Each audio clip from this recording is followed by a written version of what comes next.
Welcome to Biggest Spoilars, the destination for exclusive spoilers, latest updates. General Hospital spoilers reveal that Willow Tate will face a final marriage decision. Will Willow marry Drew Kane or bail on her bachelor at the last alternate?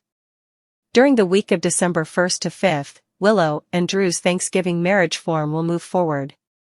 Martin Gray has agreed to serve as the officiant, so Drew will get all dressed over on with Willow and assume their marriage is going to be perfect. Still, Willow will feel rattled over how presto all this is passing. Although Willow was willing to put that ring back on her cutlet, she'll struggle with some dubieties as her marriage vows draw near. Willow may have reservations for multiple reasons as she eventually opens up to Nina Reeves. It's a good thing Willow renovated effects up with Nina kindly, since she's going to need her mama to lean on. Despite Drew's reassuring commentary and all the boasting he'll do about their future, Willow's going to worry this marriage do-over is a mistake. Deep down, Willow may know Drew isn't the man for her and feel like there's a good chance marrying him could boomerang. This could look like a hopeless ploy in court and make effects worse rather better. Plus, Willow may not want to knock herself out of a chance at a real union with someone differently she can trust fully. There's also the matter of Michael Corinthos' disapprobation and the possibility this marriage could ruin any chance of seeing the kiddies. As Willow's mind swirls with dubieties on her big day, Nina will contend it's not too late to back out. We'll see Nina go into defensive ma bear mode and offer to get Willow out of there incontinently if she wants to bail. Although Willow will stick around long enough to begin the marriage, there's no evidence yet on whether she'll actually come Mrs. Drew Kane. Anyhow, GH spoilers say Willow's going to make a significant choice. Does that mean Willow will ignore her dubieties and seal the marriage deal or trust her instincts and bolt? Either way, Nina's going to end up distraught in the fate.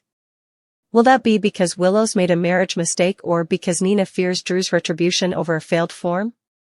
General Hospital spoilers say Willow will have to make a major marriage decision under pressure, so stay tuned for updates on the important news ahead. The church bells echoed through Port Charles like a soft spiritual drumroll, summoning every nervous heart and hopeful tear toward the grand chapel where Willow Tate and Drew Kane were set to marry.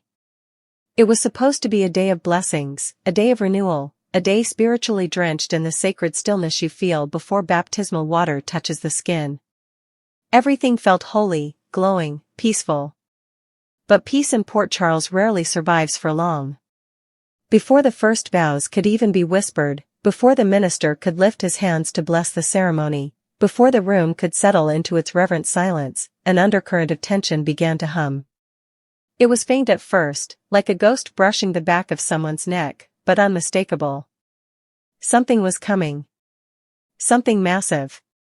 Something that would shatter Willow's world and rip Drew's future in half. Inside the chapel, sunlight streamed through stained glass, painting the pews in rainbow colors. It felt heavenly, almost like a baptismal font opening above them, ready for purity and transformation. The aisle smelled of white roses and lavender.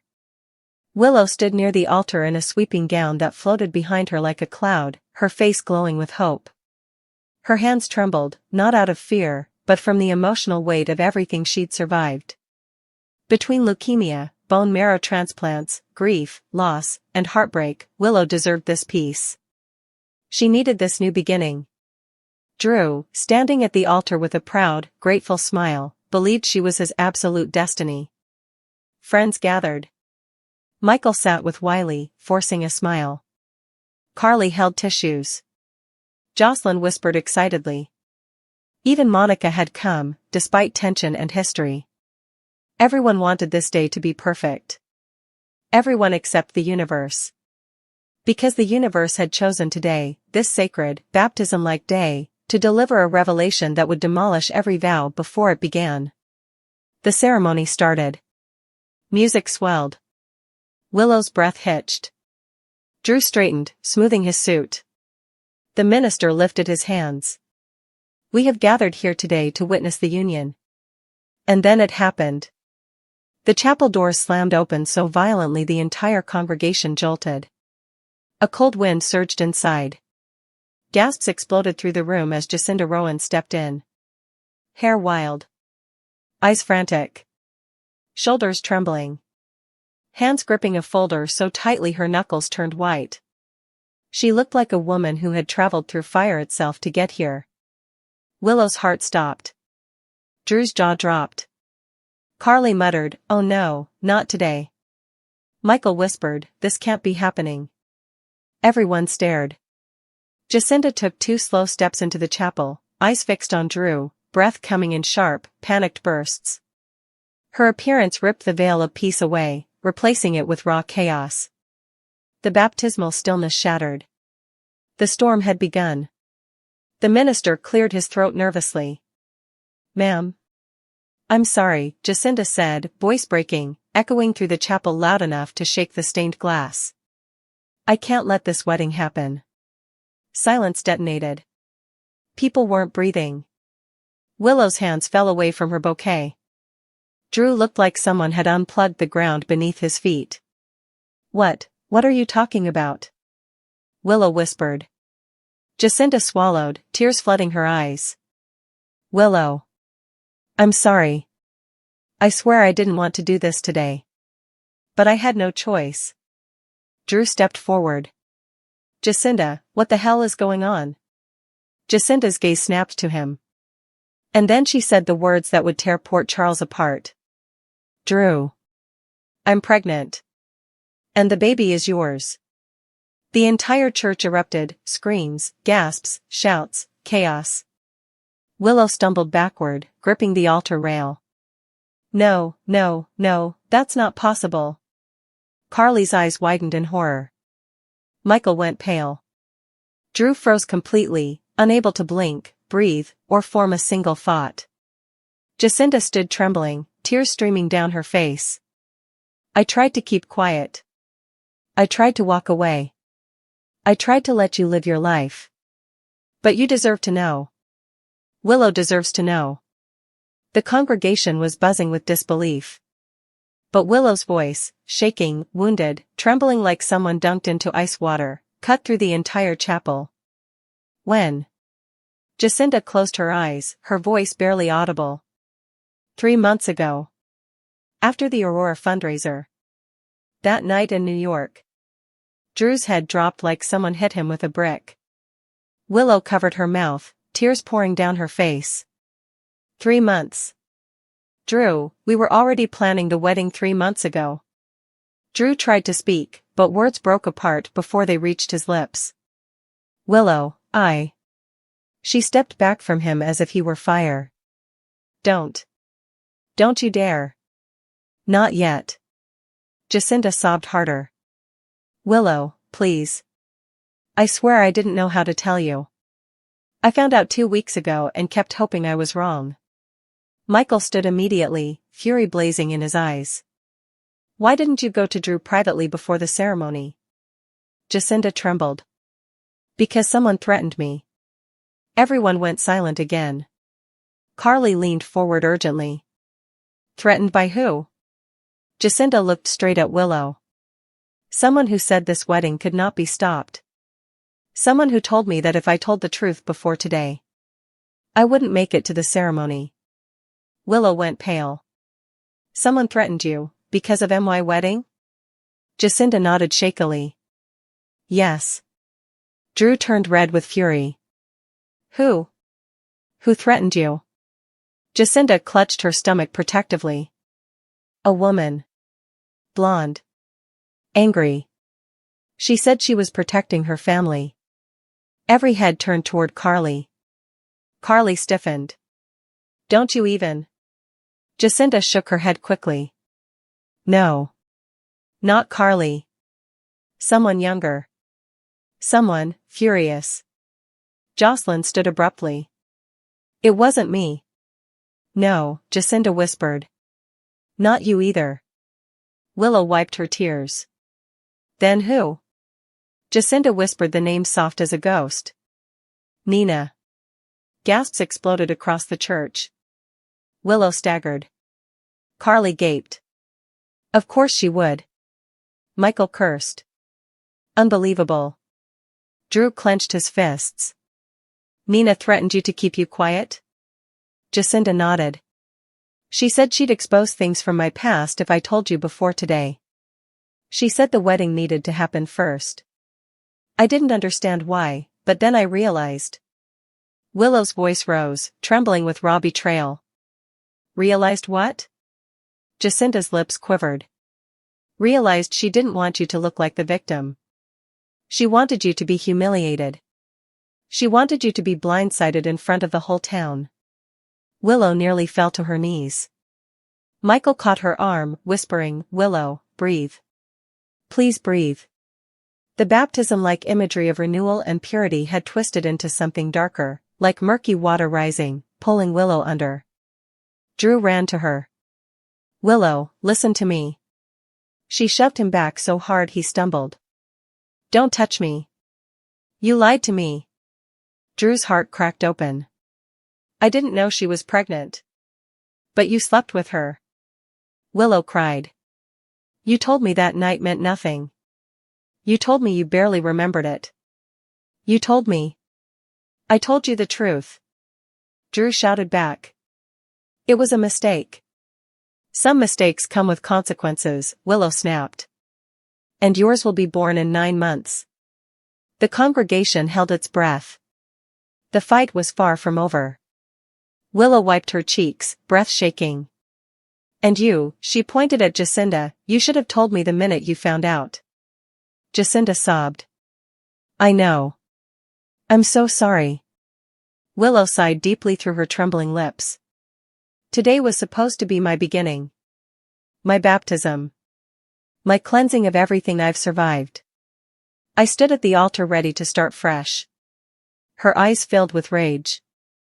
"And you ruined it." Jacinda flinched, not because the words hurt, but because she knew Willow had every right to throw them. Drew stepped near Willow again. "Willow, please, don't end us over this. Don't throw everything away." She turned slowly, eyes blazing with a mixture of heartbreak and righteous fury. "Everything?" she whispered. "Drew, you threw everything away the night you crawled into her bed."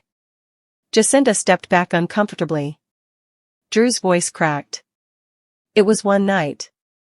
"One night," Willow repeated, "that created a child."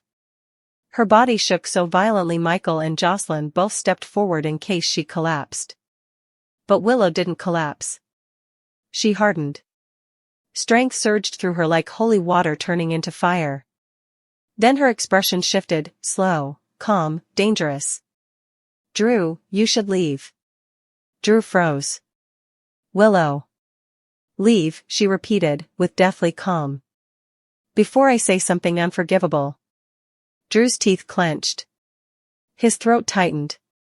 But he nodded, stepping back. Jacinda moved toward the exit too.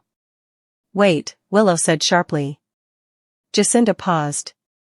Willow walked down the steps slowly, deliberately, each step echoing through the silent chapel like thunder. The room held its breath. Willow wiped her tears again, then looked Jacinda dead in the eyes. "Your child deserves to know the truth about their father. And I will never stand in the way of that." Jacinda's tears fell harder. "But understand something," Willow said, voice turning razor sharp, "if you ever lie to me again, about anything, I will go after you with everything I have. And I promise you." She leaned forward slightly. "My threats aren't empty." The room gasped. Jacinda trembled but nodded. "I understand." Willow continued. "And if Nina comes near you again, if she threatens you, manipulates you, or pushes you into another lie, you come to me. Immediately. Because I will handle her." Carly smirked proudly. "That's my girl." Willow turned to the entire congregation, voice rising like a sermon. "And if anyone here thinks they can interfere in my life, my health, my child, my future, they will meet the side of me that survived cancer, loss, betrayal, and more heartbreak than any human should bear." The room fell completely silent. "You don't want to meet that side." Even Jason, who arrived late after a call from Michael, watched from the doorway in stunned silence. Willow breathed slowly, strength flooding through her again. "Now go." Jacinda hurried out. Drew followed helplessly behind, devastated. When they were gone, Willow let out a sharp, broken exhale and covered her face. Michael wrapped his arms around her. It's okay. Let it out. I've got you. Carly stood beside them, offering soft, encouraging words. You are stronger than this moment. You are stronger than anything that comes next. Willow trembled. Why does peace never last in this town? Carly gently stroked her hair. Because peace is something you keep fighting for. And today. She lifted Willow's chin. You won. But the story wasn't over. From outside the chapel, a voice exploded in fury. How dare she? It was Nina. Drew froze in the parking lot. Jacinda gasped. Nina stormed toward them like a hurricane, eyes blazing, hair wild, fury radiating off her in waves. You ruined everything. Nina screamed. You weren't supposed to speak until after the wedding. Jacinda stepped back. Nina, please. No. Nina roared. You're pathetic. After everything I did, everything I risked, you still told her? Drew's voice turned deadly. What did you risk exactly, Nina? Nina stiffened. Jacinda whispered, she threatened me. Drew's jaw clenched. Nina, is that true? Nina faltered. I didn't threaten her, I just gave her incentive not to ruin Willow's day. That was ruining her day, Drew snapped. Nina's eyes narrowed. You think you get to judge me? You caused this mess. Jacinda began crying again. Nina pointed at her stomach. That child is a consequence of your stupidity. Drew stepped toward her, voice low and dangerous. Say one more word about that baby. I dare you. Nina stepped back, stunned by the cold fury in his eyes. Inside the chapel, Willow heard the argument and marched out. Her gown flowed behind her like wings of fire. Her eyes were bloodshot but fierce. She strode right up to Nina. Nina, she said calmly. Stay away from Jacinda. Nina opened her mouth. Willow, she. Willow held up her hand. No excuses. No manipulations. No more lies. Nina swallowed hard. From this moment on, Willow continued, if you threaten her, or anyone connected to this situation, I will file charges, full custody petitions, restraining orders, and unleash everything I have. And trust me. She leaned in. You won't walk away the winner. Nina trembled. Willow, please. This isn't up for debate, Willow said. You crossed a line you can never uncross. Nina's eyes filled with tears. I was trying to protect you. You were trying to control me, Willow corrected. And that ends today. Nina sobbed. Please, don't hate me. Willow took a steady breath. I don't hate you, she said softly. But I no longer trust you. And trust is something you can't earn back with tears. Nina let out a choking sob. Willow turned to Jacinda. Go home. Rest. Take care of yourself and your baby. We'll figure everything out. Jacinda nodded gratefully and left. Drew approached Willow again, desperate. Willow. I love you. Willow's voice shook. I know you do. But right now, I need space. Space for how long? Drew whispered. Willow looked up at him, eyes full of heartbreak. Long enough for me to breathe again. Those words gutted Drew. He stepped back, defeated. Willow walked past him, heading back into the chapel. The guests parted like waves around her, watching as she ascended the steps once more. But instead of breaking, she stood tall. She addressed the entire room. This wasn't the wedding I planned. But maybe this was the truth I needed. Her voice grew stronger, fuller, fiercer. I will not let betrayal define me again. I will not be broken again. I will rise again. Even from this. And with that, the congregation began to applaud. Soft at first. Then louder. Then thunderous. Because even in devastation, Willow stood like a baptized warrior reborn. encouraged, strengthened, unstoppable, and ready for whatever came next.